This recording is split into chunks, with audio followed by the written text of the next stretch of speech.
Big news tonight. Former Obama economic advisor Larry Summers, who's also a shortlist contender to become the next Fed chairman, is coming out in favor of corporate tax reform. Oh, my goodness. America currently has the highest corporate tax rate in the world. But in an op-ed today in the Washington Post, Summers calling for a 15% tax on the repatriation of foreign profits held overseas by American corporations. I think it's a couple of $1 trillion. And I would say a 15% rate is pro-growth tax reform. We're back now with Dean Baker, and joining the discussion, we welcome Dan Mitchell, who's a senior fellow with the Cato Institute. Can I just get a quick take? I want to do the repatriation. Summers as Fed chairman, Dan Mitchell, all right? When he was deputy to Robert Rubin, the United States ran a very strong dollar policy. Now, whether that was by design or happenstance, Larry Summers was the deputy. What would you think about Summers as a Fed chairman?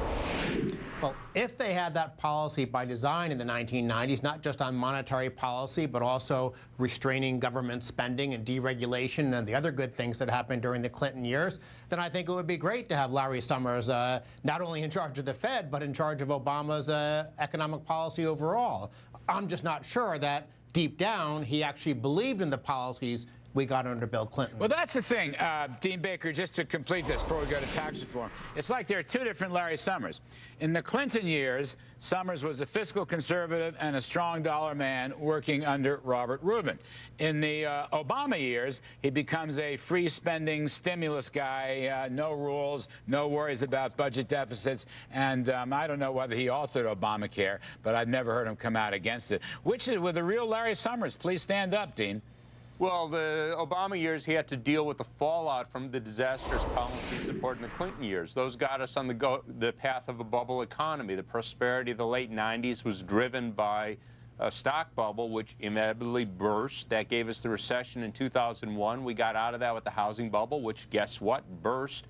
And that gave us the catastrophe in which we needed a very large deficit and large stimulus to boost the economy. Well, was Summers, do you blame Summers for the housing bubble? Own mess. Do you blame Summers for the housing bubble? Because that occurred in the Clinton years.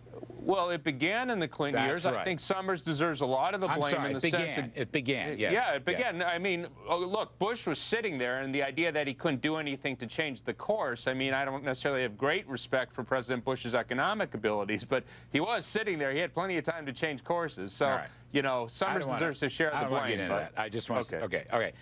Dan Mitchell, let me come back to the principal matter at hand, which is a 15% tax on the repatriated profits of American corporations. These are overseas profits. What's your take on that? I'm sure you read Summers' op-ed. Well, first, we should have a 15% corporate tax rate overall. If we have a 35% federal tax rate on U.S. source income and then a 15% tax rate on foreign source income, well, if it's so good to have a 15% rate on foreign source income, and it is, actually it should be zero because we should have a territorial system, why aren't we lowering our U.S. corporate tax rate as well? But having said that, it's clearly a positive sign that he recognizes that our worldwide tax system, combined with a high corporate tax rate, makes it very difficult for U.S. companies to compete for market share abroad. So I view this as a positive, albeit not as big as we think, development. Dean Baker, just let me go to you. First of all, do you agree that we should give a tax break to American companies to repatriate their profits? Summers says it's win-win. It would lower the deficit.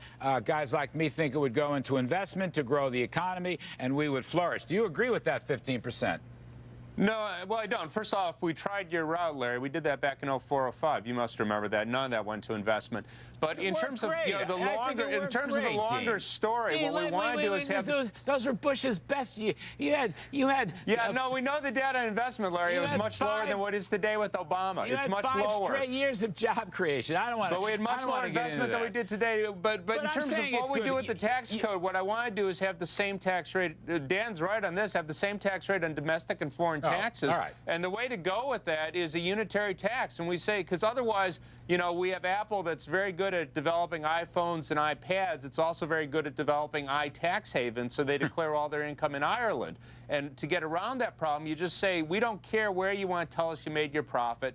We know what your total profit is. If 50% of your sales were in the U.S., we're going to have 50% of your profits in the U.S., and that's going to be your tax base. And then we don't have to play games. All right, Dan Mitchell, what do you think of that? Well, first of all, I don't agree with Dean. I want there to be a 0% rate on foreign source income because that's the job of other governments to tax that. We should have a territorial system. What Larry Summers did is within the confines of believing in a worldwide system, he came up with a proposal that minimizes or at least mitigates the damage. But the overall point I was making is that we have a very, very high corporate tax rate. As you said, Larry, the highest in the industrialized world. We are shooting But ourselves Dan, you know in the almost foot. no one pays that. The marginal tax rate is the 35% rate. Yes, Right, of course, and what's companies. the average tax rate, Dan? But It's what about determines 20 last I additional looked. investment and additional job creation is the marginal tax rate. Because Only if you're if in a anyone ever's profitable gonna pay that. position, you don't want to earn more money, at least in America, if your tax Yeah, I is mean, going to be so heavy. These guys are, look, first of all, it would be great to have a simple system so they don't have to play games. Second of all, as they are profitable, they pay a higher and higher average tax rate as well as the marginal tax rate. But I just want, it's interesting.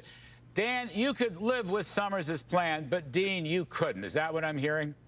Yeah, I'm not very happy. I don't think it addresses either issue, fairness or simplicity. I'm just curious, Larry. I had a proposal, I forget who I'm stealing it from, where suppose you said, let's get rid of the corporate tax. We'll let companies just give an amount, and we could argue over what it is, 15%, 20%, 25% of their stock, non-voting shares, get treated just like common shares. They never have to file a tax return. All right. I don't know what you do with guys like me. You know, I don't think there should be a corporate tax. People pay taxes, not corporations. Well, I just gave you one. We But got rid of it. But I got to get it. 15% across the board. Let's learn from the success of other countries. For everything. In personal income, corporate income, repatriated income. Flat tax. That would get the market going. Dean Baker, thank you very much. And Dan Mitchell, great to see you again.